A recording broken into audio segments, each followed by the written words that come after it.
What's up, everyone? Welcome to Sir Hunt's Reviews. My name's Mark, and in this video, we are going to be the glory that is House Stark. We're going to be making a little bit of predictions, and I keep saying we because I'm joined here with Lucifer, means Lightbringer. Before we get started, why don't you go and introduce yourself, good sir? Hey Mark, hey Sir Hunts, thanks for having me on, man. Which one do you want me to which one do you go by? Either one? Yeah, just both. It's full out Sir Hunt's Reviews, but you know, I shorten that to Sir Hunt's, and then most people call me that, but I always try to include Sir Mark. Hunts is a pretty cool ass name, so I'll use that by all means. But no, thanks for having me on, man. We met at Con of Thrones, of course, and we became quick friends, so it's nice to be on the show. I was on your little not little, I'd say huge post Con of Thrones live stream. We had like 8, 10, 20 people on there, was it? 30? Yeah. I lost count at some point, but yeah, good times, man. Good to meet you in the flesh. Good to be on the show here, and let's do a little one-on-one chat about House Stark, which I think is near and dear to all of our hearts. Hell yeah. And speaking of which, if you guys missed that live stream, I'll link that down below in the description so you can go and check that out, and make sure you can give that a peep. We have a bunch of, like you said, we had, I think it was like 8 people on at one point. It was pretty awesome. We were talking about the Con of Thrones, which happened back in June, which ironically, it's just a little over a year from the actual first one, because the way that it was set up, I was thinking about that the other day on July 4th. I was like, that's crazy. It was the first Con of Thrones was a year ago, but we've already been back for the second one. So it gets me excited about the third one being even soon. Yeah.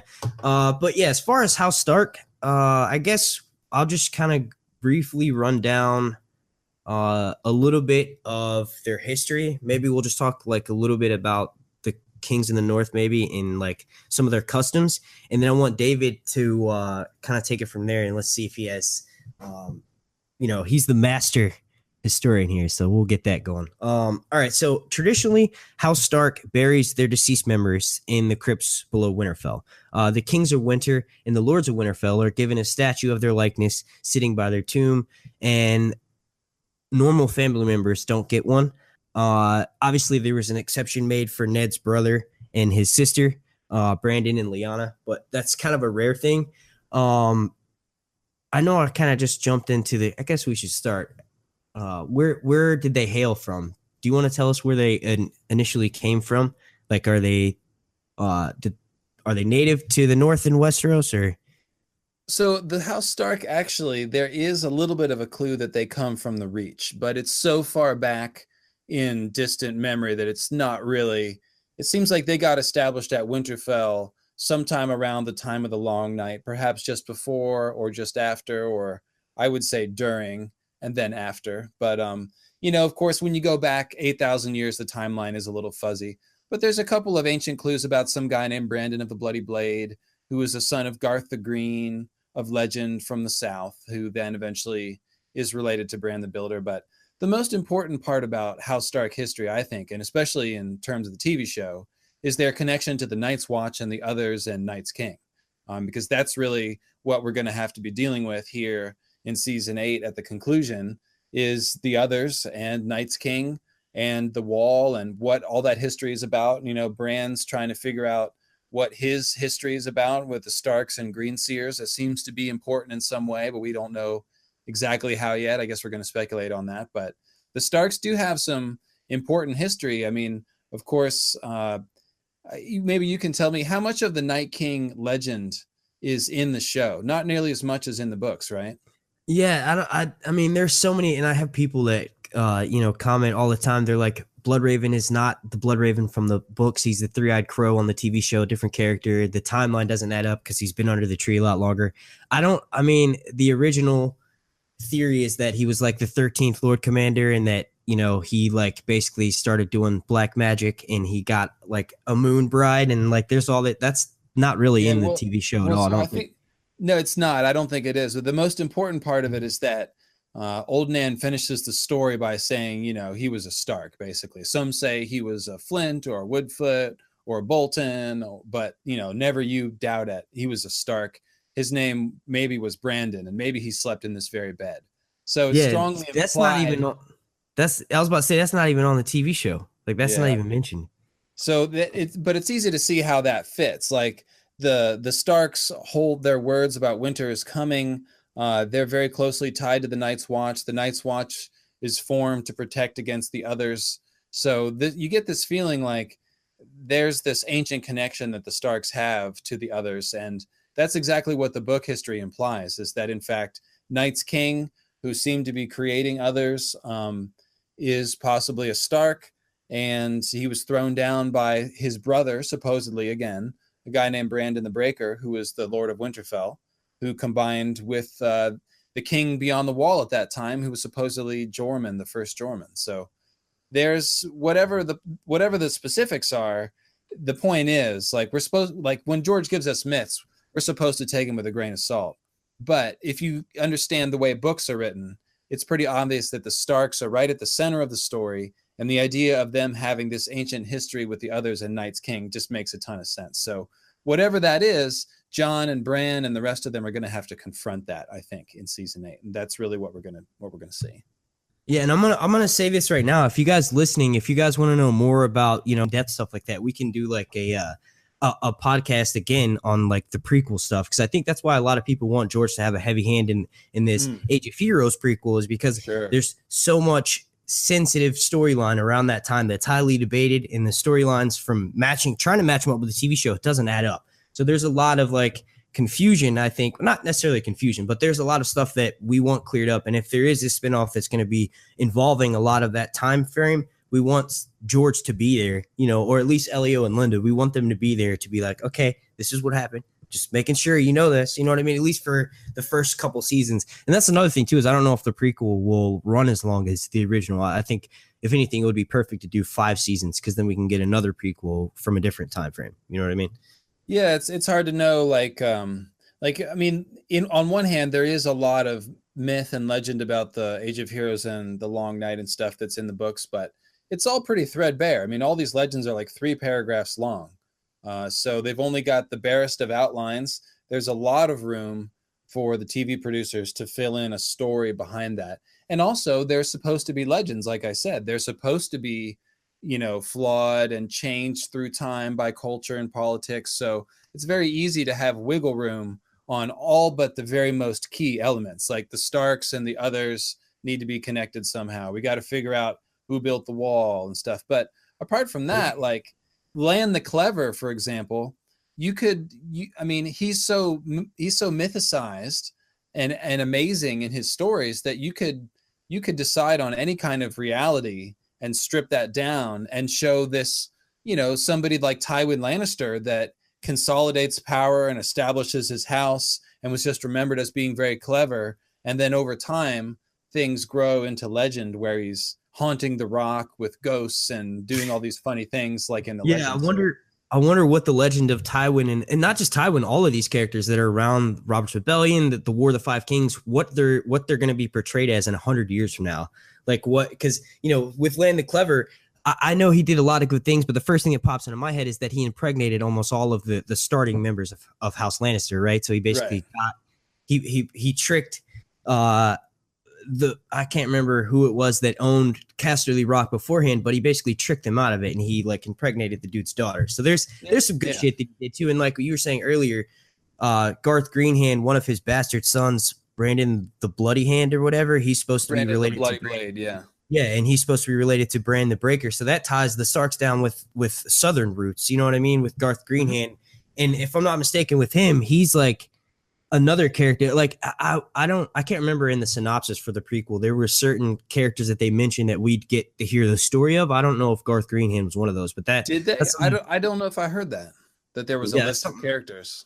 Yeah, there was like there was 2 people that they for sure and I did a little 4-minute video on it last week. So if you guys are watching it now and you want to know for sure what that was, just click the link down below in the description. But okay, well, because the Valyria one has a lot more detail. The Empire of Ash, that one did specify that we'd get Daenerys the Dreamer and her father Aenys Targaryen or whatever. But I thought we were talking about the Dawn Age one because we were talking about Lan the Clever and Garth and stuff.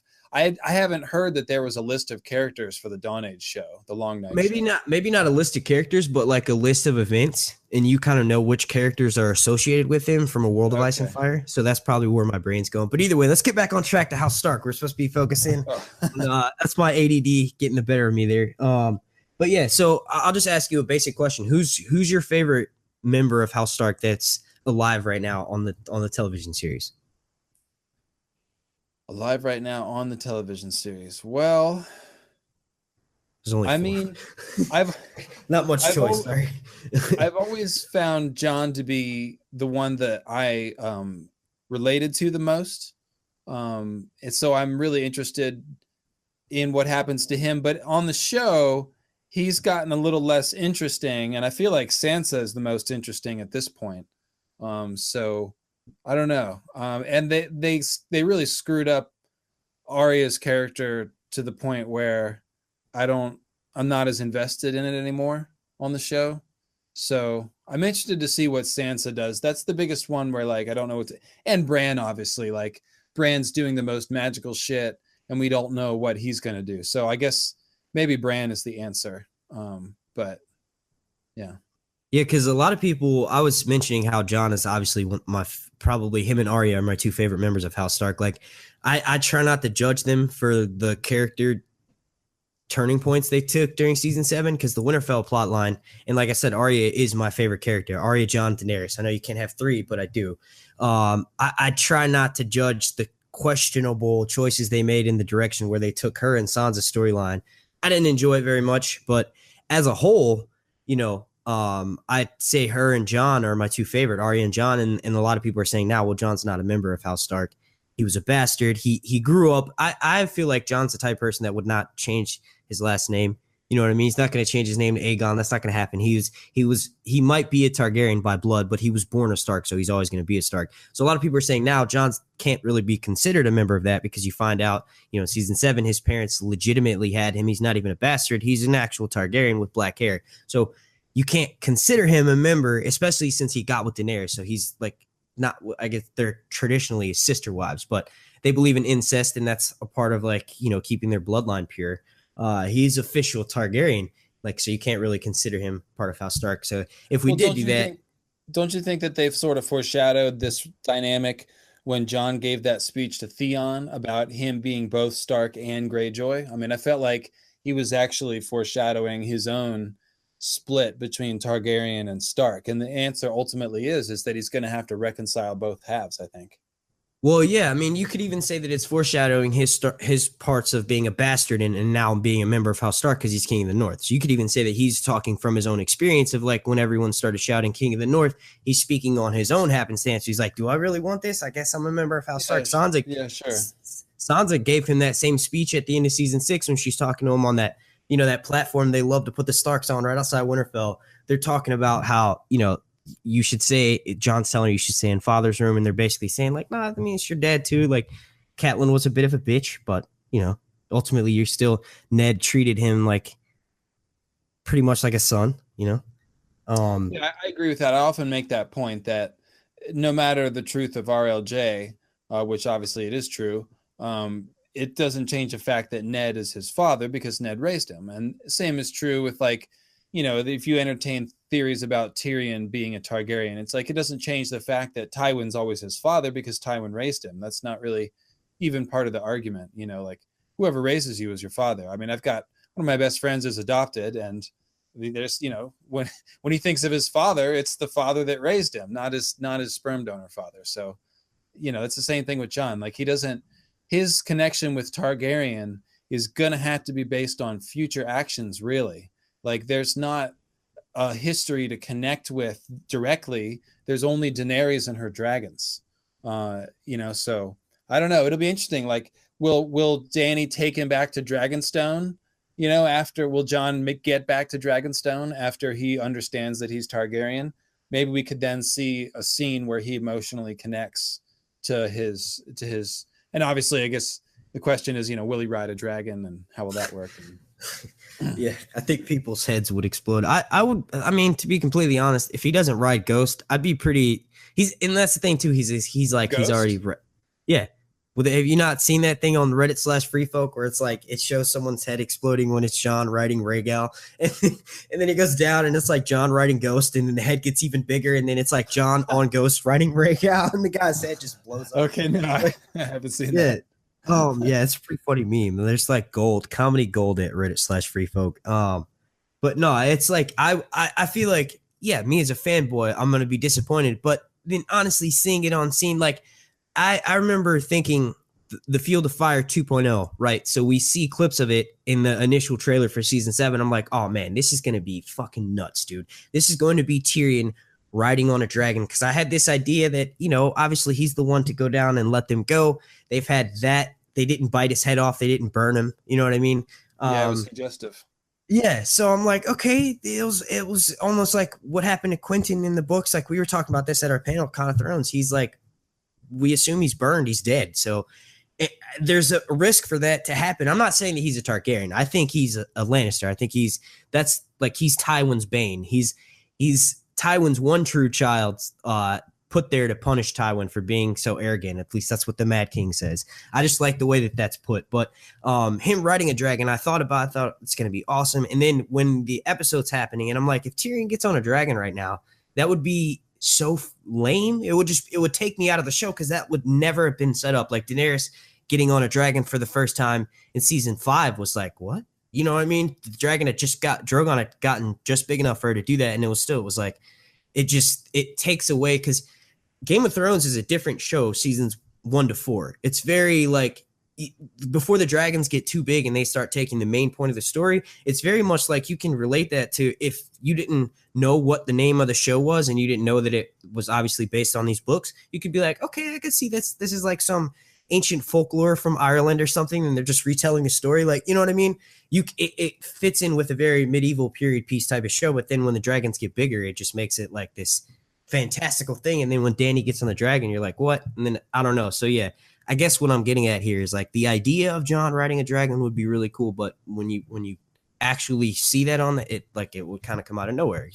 I thought he was terrible. How you do it, you have to think of a clever way to do it. Like, what if Jon and Dany are both on the same dragon, and Dany falls off into the snow or something, and then Jon's left on the dragon by himself, and then he's just on the dragon? Or what if he's dangling from a cliff and the dragon flies below, and that's the only way for him to survive? I mean, you just have to think of like a creative way for it to happen, where it just happens in the spur of the moment. It doesn't have to be the romantic Jon walking up to the dragon and like eye bonding with it and stroking its chin and stuff, and being like, and that's kind of what he did last season. That's kind of what he did. Remember? Well, they had a little stare down. I mean, that was cool. But I mean, I would expect it to happen for Jon, like suddenly in the middle of a battle or something, and you don't see it coming, and then he just has to hop on the dragon's back because he's being chased by White Walkers, and it just happens, you know.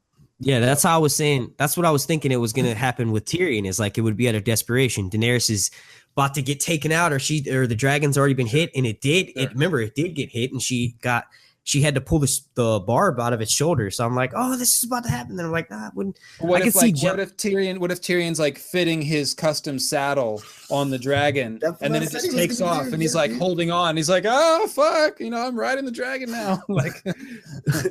It would 100%. Okay, so here's the thing. A lot, and we're, keeping on in line with House Stark. So we did a little bit of predictions for Jon. I guess we'll discuss Bran here next. Yeah, sure. So a lot, obviously everyone says, and I get this question a lot, and this is actually coming up. I have a Q&A planned for tomorrow, actually. At this point, it would be a few hours from now by the time this video gets put up. But one of the questions that someone asked me is like, Bran is told that he will never walk again, but he'll fly. What does this mean? There's obviously 1,000,001 theories about him riding a dragon. Well, Tyrion makes a saddle for him to ride a horse, so naturally I'm thinking Tyrion's going to use that same saddle to ride the dragon. I know I keep going back to that, but what if I had this theory about why dragons need riders, and that's also linked down below in the description from like December or something. But in the video I mentioned how the reason why Viserion was taken down was because he didn't have a rider on him. The only reason why Drogon wasn't taken down was because Daenerys was on him. Like, two heads are better than one. So dragons need riders. You know what I mean? There's a reason why ancient Valyrians rode their dragons and didn't just send them out to do it by themselves. They needed to control them. So what if you put Bran on one of these dragons, obviously Rhaegal, and he not only rides the dragon like because he bonds with it, but he also uses partial warg. So the dragon still has free will, but he just uses that to help influence. Like maybe he gives the dragon Bran dreams instead of like wolf dreams. What do you think about that, man? So I don't think that Bran would need to physically ride it. I think if Bran interacts with the dragon, You think he's that powerful to control it without like being? well, I think that Bran trying to control the dragon might be a desperate and almost self-destructive heroic act that he's got to do. And it might even be him trying to take over the mind of the ice dragon to stop it or something. I think that it's very questionable whether or not a green seer could survive that experience, because dragons are fire made flesh. And to try to inhabit the skin of a creature that's fire made flesh could very well burn your spirit or something like that. But Yeah, Bran, I'm just saying, Bran is a cripple. I don't think anything that he does heroically is going to be him doing some physical act that looks weak. Like, how's the cripple kid riding the dragon? Like, well, we just strapped him down. Like, I don't think that's going to happen. But he's going to use his magic because that's what he has, you know. So, well, I just thought it would be the idea of having him there physically would be able to make it easier for them to also have him die at the same time. Because it's like if he's off somewhere working the dragon, is it going to be whites kill him and then that's how he loses control of the dragon, or he just completely loses himself in the warg and drowns under the ocean? Like, well, you mentioned a really cool idea pre-show about what you think Bran and Jon might end up having to do to face Night King. So why don't you throw that theory out there? Because I kind of like that one. you got to give me a little bit of. We were talking for like 30 minutes. We got into conspiracy theories, and that's what I keep thinking about, like how the royal family is. No. Stop right there. So you were talking about the idea that Jon's got to attack Night King on the physical plane. Oh, yeah. Bran with his sword. Okay, so yeah, Bran, and you guys, if watching this video, I'm sure you're familiar with this theory of mine, but I think it would be awesome if Bran, because he can walk in the weirwood net when he's under the sea, if you will, it's not completely out of line for him to take something like, not the cat's paw dagger because he gave that to Arya, but maybe Heartsbane, a Valyrian steel sword, with him, and then he fights the Night King. He was trained, for somewhat. Obviously, he lost his legs, but he was still trained. We see him in the first episode. He's learning how to use a bow, so maybe instead of a sword, he takes a bow with him. But I would love for him to be attacking the Night King, but having a fight scene with him in the weirwood net, and this is distracting him while Jon and Daenerys are hitting him full on in the actual real world. That would be pretty dope.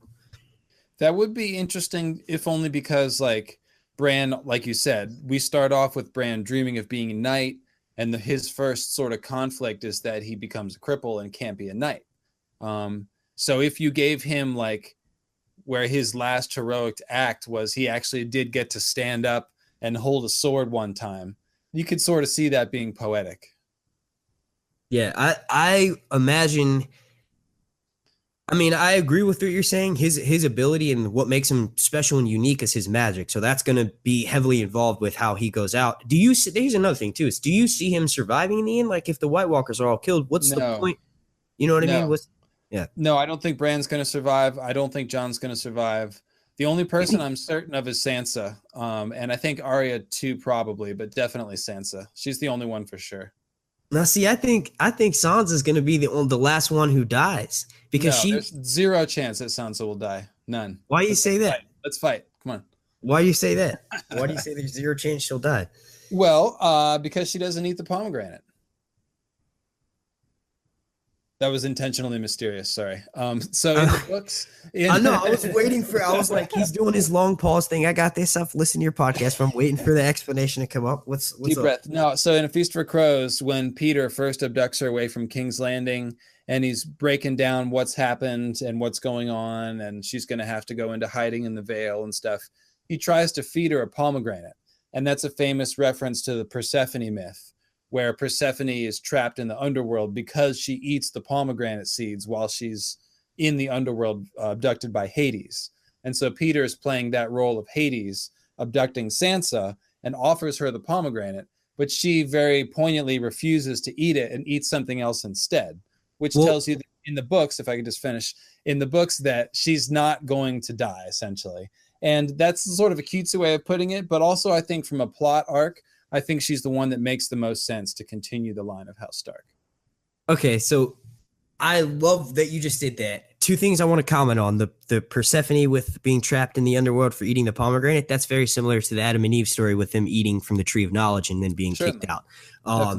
It's all comes from the same place. But the number one mistake when trying to predict how the show is going to end, especially at this point, and you know it, man, because you know the books better than I do, way better, I might add. But you can't use that to predict. For one, that scene didn't happen. Remember, in the books right now, Sansa's safely tucked away in the veil. Her childhood friend is the one who's being raped by Ramsay. So the fact that I think what that could be is like you're saying she refused to eat the pomegranate. So you're saying that that's why she won't die and she won't end up. But she didn't really, because she's still learning from Littlefinger. On the TV show, she took his knowledge. So she's still learning what it is to play the game. And that's what's going to happen in the books too. Well, I mean, what do you mean? Like you're saying what happened on the show? So let me respond to your first point, which is that you can't always use the show and the books to predict each other. I do agree with that. Definitely agree with that. I think just now, where they're mainly now. So I didn't clarify very well. What I mean is like mainly now. You could before, but at the point where we're at now, it's like there's no way. Like obviously Stannis is still alive, but there's no way certain events that happened in season 6 with the Battle of the Bastards and we really Jon being brought back. I remember I talked about that on the panel. I feel like it's dangerous to do that because it's, I don't know. Sorry, go ahead. I didn't mean to cut you. So you got to use caution when you do it. But the thing that I think the endpoints are the things that are going to line up the most. And I think the ways that they get to the ends will be different. But I don't think that Sansa will die in the show and live in the books, for example. I think that the Starks who live and die will basically be the same in show and books. I just think that's just like RLJ is not going to be different in the books. There are some people who are like, well, RLJ is true in the show, but in the books it might be different. I'm like, no, that's too big of a plot point to change. I'm one of those people. Well, I mean, that's difference of opinion, but my point is that that scene and many others foreshadow that Sansa will live and not die in the books. And I think that will be the same in the show. And I also just think it makes sense. Just plain old. I think her whole arc is Sansa learning how to rule and govern. I mean, that's what she's bred to do. That's what her experience. She's suffered under good rulers and a lot of bad rulers and clever players and bad players of the game. And all of this is preparing her to be an astute politician who's now reconnected to her Stark identity in the show and will do so in the books. And I just think it makes sense to see her as the queen in the North when it's all said and done. Well, I agree with that, and I have a point that supports that as well. It's like, out of who's left on the TV show, Sansa is the last true Stark. Bran is the three-eyed raven. Arya is arguably still no one. Jon Snow's a Targaryen, so Sansa's the last true Stark. If one of the Starks is going to survive, it'll be her. But you could also say that Daenerys is going to break the wheel. Traditions of the old are going to have to die. So anyone who plays the game going to die. Sansa's the one member of House Stark who's still playing the game, because the members of House Stark right now are other people. That's why I feel like they have a better chance to survive. I think George, didn't he initially name A Dream for Spring, A Time for Wolves? Yeah. That title makes you think, oh man, fuck yeah, House Stark's gonna get some. No, I think it's differently. I think it's saying A Time for Wolves was the old time, and now it's I don't know. I'm going down a rabbit hole there, but I feel like what you're saying about Sansa being, reconnecting with her Stark identity, I think that's what's ultimately going to. You could say that that's what's going to save her, but it could also be what's going to kill her, because it's what's going to keep her into playing the game. And maybe when it gets to a point, and I briefly mentioned spoilers to you before, but this is not really a spoiler. It's more of like some person on the internet got bored and decided to take some filming scenes that had been like with one of the actors and like make up this story to go along with it. I don't know if you're comfortable discussing that. If not, we can talk about it down below in the comment section. We can talk about that in a minute, but you just made a couple good points I'd like to respond to before we move on, if that's cool. No doubt. So you raised a good point, which is that, Dany's going to break the wheel, and we're kind of being shown that people who play the Game of Thrones and ignore the others do so at their own peril. That's a good point. And I think that essentially Sansa will have to grapple with that tension in order to survive. You're right. She won't survive if she completely ignores the others and simply tries to play the Game of Thrones in Winterfell. But I think she's smarter than that, and she'll be able to synthesize, because like Team Stark still needs someone playing politics while certain people go and fight the war. Otherwise, Cersei will snipe them from behind and undercut them. And that's kind of the lesson of Ned. Like, if you just play the good warrior, that isn't always enough.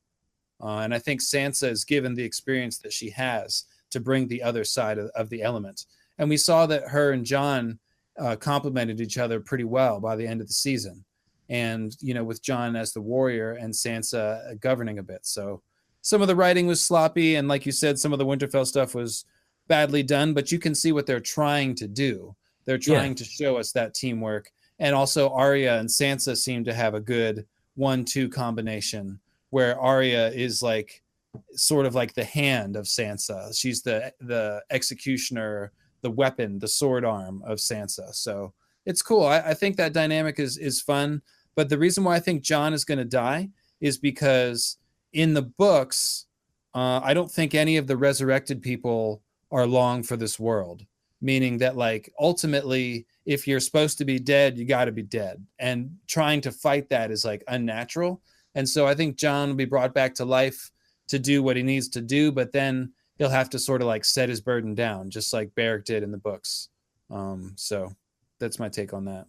Well, it could also be that the only thing that's keeping Jon alive is this power and this magic. It could be R'hllor, it could also be the Great Other, but once one of those powers dies, the other one, you need that duality. One has to exist to the other. So if the other one's gone, one of them has to die. So that magic will leave the world, and that's what he'll just poof out. These, like just be like, oh shit. And I gotta say, I'm worried about that baby too. I'm pretty worried about that baby that Jon and Dany are gonna have. I don't know that baby's gonna survive and rule anything, you know. Well, here's the thing with that is we just automatically assume that she's pregnant. You know what I mean? There's not been... It makes too much sense. The only question is what's going to happen with it. But we've seen pregnancies used for magical purposes many times, with the shadow babies, with Craster's sons being given to the others, with Rhaego and the waking of the dragons. So there's reason to worry. Yeah, speaking on Shadow Baby, I did a theory that someone had brought up on, I think it was Reddit Free Folk, that someone had mentioned how they think that Jon and Daenerys is going to have a Shadow Baby. Like, that's basically what he created with her. It's not 100% not, because I think it would take more magic than what's already happened. But something fucked up like that could happen to that pregnancy. It's highly magical, lots of magical people around. Lots of desperate situations. Anything could happen. Yeah. So like with, I don't know, just bringing it back to the Starks here, touching on what you were saying earlier about Ned being a straight warrior. That's what got him killed. I could argue the point that Ned playing the game is what got him killed. So we're learned that whenever the Starks concern themselves with the opinions of sheep, I know that's kind of a shitty metaphor, but whenever they stoop down to play the game, they get drugged into it and they die. You remember this is what happened. Well, see, I know that's a good point, but if you look at what Ned tried to do, is he did try to isolate himself from King's Landing after Robert's Rebellion. He never went south except for to put down the Greyjoy Rebellion. And when he saw Robert, he hadn't seen him since then. And he was trying to stay out of the politics. The problem is, because he didn't stay involved and because he didn't have a couple people in King's Landing keeping him up to date on the politics, Peter was able to succor him. Peter and Lysa were able to dupe the Starks into coming to King's Landing, where Peter continued to lie and then betray them. So it was really a setup the whole way. And they were vulnerable to it because Lysa played on their sense of family and honor and really twisted the whole Tully family duty honor words around and betrayed her own sister. But they would have been better prepared for that if they had at least kept an ear out in King's Landing. So I don't think you can hide from the Game of Thrones if you are a ruler in Westeros. Like it's there no matter what. The Game of Thrones is always there. That's just the thing. It is always there. So I think that could make a good combination with Sansa and Jon, or because you've got one keeping an eye on the game, because Jon's as bad a player as Ed is. I mean, it's pretty apparent. He doesn't have any ability to use cunning or deception or any of that. He's just coming in there with his heart on his sleeve and just speaking truth and letting the chips fall where they may. And that's not always the most effective way to get things done. Yeah, it's almost like It's almost like because he's so bad at doing, and that's the thing. I guess it's not really fair to say that that's all he's good at doing because that's all been his purpose. As soon as he got to the wall, he's like, something's fucking going on here. These White Walkers, my Uncle Benjen never came back. You know what I mean? So his whole goal ever since then has been, so he's never really gotten a chance to play the Game of Thrones. But I like how you're saying the dynamic. You're not saying that you think that Jon and Sansa should be together in the end, are you? No, I'm just saying that right now, for what the Starks need, you can see that their skills are complementary. Yeah. Yeah, no, I'm not shipping them by any means. I just think that all the dead people have to go back to being dead. The only way Jon survives is if he's like the new Cold Hands, like the new undead ranger that's just got to range the north forever, keeping out watch for the others. But I think probably he'll set his burden down and get to rest, And Bran will probably end up in a weirwood cave or being absorbed into the tree or sacrificing himself to like destroy the entire weirwood net. Like it might be something like that. I think in order to defeat the others, you might have to shut down all of that magic or something dramatic. Yeah, I think there's no way to actually rid Westeros and Planetos or whatever of magic. It just goes dormant, so it goes through cycles. So you'll have it for a few hundred years, sure. and then it goes away. So with how I see Bran, I knew he was going to make an appearance. With how I see Bran disappearing or dying, rather, it'll be by the hands of the Night King because their fates are intertwined, as we saw, and he's most likely going to like dissipate the same way that Bloodraven did when he slashed him, or when the Three-Eyed Crow did. He just like the Thanos thing. I think there'll be a lot of heroic sacrifice. It just seems to be what Martin is showing us. He's showing us a false heroism which seeks after glory and power, and then he's showing us a true heroism that is like a more self-sacrificing act. And I think that ultimately the true heroes, possibly multiple, Dany, Jon, and Bran, might all have to die essentially in order to do what needs to be done. And that's what you would call bittersweet, that's what Martin has said. The ending will be bittersweet. So, yeah, I would just say completely bitter if both Dany and Jon die. Like if both of them, I could see not one if of them save the world though. Yeah, but then like what's that all been led up to? Because like as well as I do, the chapters, the way they're lined up in the books, it'll be like Daenerys will be doing this one crazy thing, and you pick up with Jon literally the next page, and he's doing something, and somehow they're dreaming about each other. Or he's like seeing stuff, or basically his journey is like an opposite of hers, or at some points you can see similarities and stuff. Like, well, what would be the point of all that? Like, if I knew how to write a good ending to a story with this many characters and this many threads, I'd be a best-selling author. So we'll have to see how Martin does it. Yeah, it's crazy, and that's and HBO, I guess.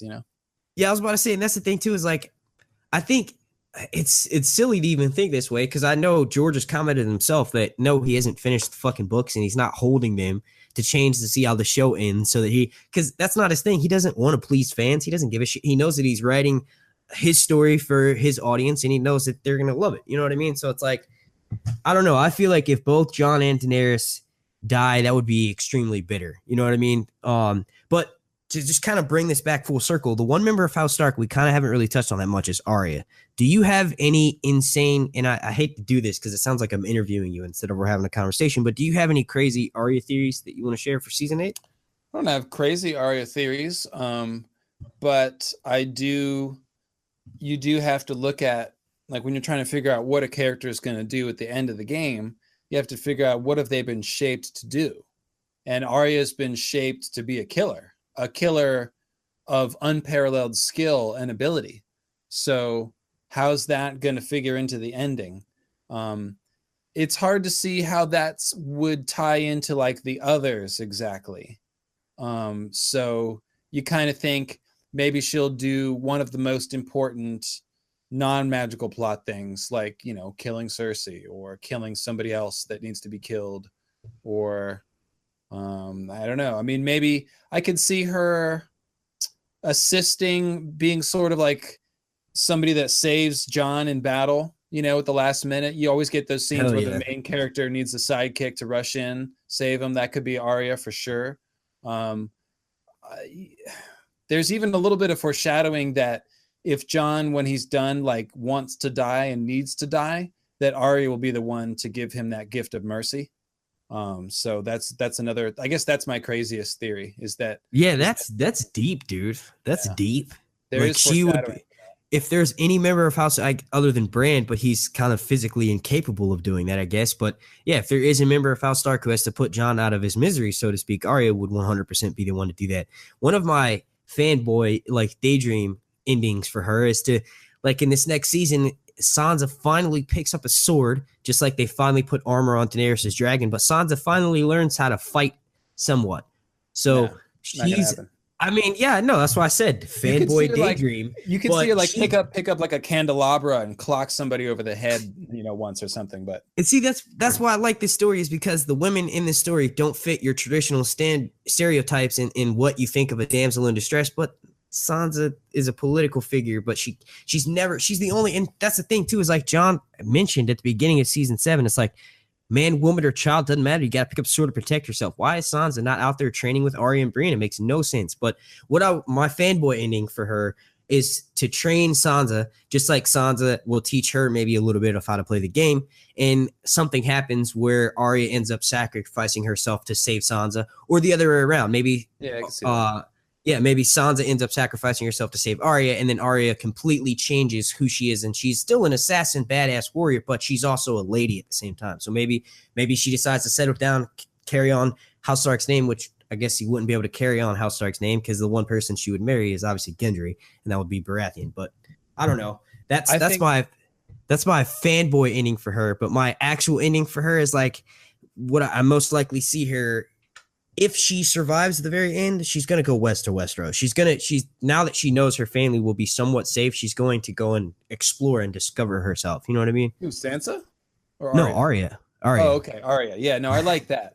She's almost reminds me of Reepicheep from the Chronicles of Narnia. If you've ever read I have those. seen those, but I can't place the character. Well, it's I don't. Did they do the Voyage of the Dawn Treader in the movies? The ship No, that sails to the end of the world. I think the last one they did was like Prince Caspian, but I know they did the Voyage of Dawn Treader in the English versions, the BBC version. I watched those in Okay, elementary yeah. school. Yeah, I was Okay, like, right on. Yeah, yeah. that was like my first fantasy. And then Lord of the Rings came out, and it just blew. I made those look like I could see very that. elementary. I Yeah, could see Arya like literally walking off into the sunset, like I'm going exploring, and you don't know what happens to her. That would be suitable. I think that another thing to observe about Sansa is that she's the most resilient of the Starks. Like John's kind of a little bitch sometimes. He's very moody and he's uncertain. And Bran is traumatized. He's not even a person anymore. Arya's all fucked up by the faceless men training. Sansa has been through absolute hell in both book and show, and yet she is the most like together of all of them, I think. And so that resilience that she's had to basically dig down deep and find has made it to the point where she can actually give Jon lectures. Like, you don't understand Cersei. Like, I understand Cersei. And it's to the point now where Jon is wise to listen to Sansa when she tells him, you need to listen to what I'm saying about the Game of Thrones angle of this. So I really think that Sansa is an important part of the Stark identity, like holding it together, keeping everybody together and on the same page, rallying people when they're flagging. Like, this is a role that Sansa is going to play. I think she's right at the center of the Stark identity, and that's another reason why I think that she'll be the one to keep on Winterfell and the Starks after all this is done. yeah. I feel like I would have better insight if I actually listened to more of her POV chapters or read more of them. I did it for Game of Thrones, and I'm like, I'm not going to, you know what I mean? So what I've done is I went through, and all the characters that I thoroughly enjoy, I've listened to them. But I feel like if I had listened to more of Arya's story in the books, Arya, God damn it. If I had listened to more of Sansa's story in the novels and then, saw her on the TV show, I'd be able to combine them and have a greater appreciation of her character. But I didn't really enjoy her until like season 5. And even then it was like out of pity. I was like, God damn, this girl's going through so much shit. But that could also just be the translation of like them making Sansa try to be accurate to her book counterpart, but having stuff that never happened to her in the books happen to her in the TV show. Yeah, Like, the show handling of Sansa was really, really inconsistent from season to season. I know everybody's hip to that. So I guess I probably am thinking more of book Sansa, but the thing is, what the show does is, even though they swing wildly from season to season, a lot of times they decide like that, well, this is what we were trying to tell you. And then it's like, well, we may have screwed up delivering it, but now Sansa is this. And then she just is. And so I don't know. It's hard to string together too much logic from season to season, but you can see what they want her to be, which is just what I was saying. The political expert of the Starks that are alive, because none of the other three knows fuck all about politics, really. All right, well, that's a good conclusion. Speaking of that politics angle, if you guys want me and David to do a non-Game of Thrones podcast, not necessarily about politics, but just about something outside of A Song of Ice and Fire, let me know down in the comment section. But with that being said, I want to thank you all so much for watching. If you could please slap a like on this video, make sure you go and check out Lucifer Means Lightbringers, link down below in the description. Go subscribe and make sure you watch all of his videos. Thanks again for joining me, man. Did you have anything that you wanted to say? Well, like I said, if you want to do a stream about the black sarcophagus in Egypt that they're about to open up, idiots, then I'm happy to go. Happy to go on that one. But yeah, no, I keep the politics on Twitter. If I were to talk about it live, I'd quickly end up putting my foot in my mouth and saying something dumb, I'm sure. But I'm definitely down to stream with you anytime, though, Sir Hunts. You know that, and it's been a pleasure.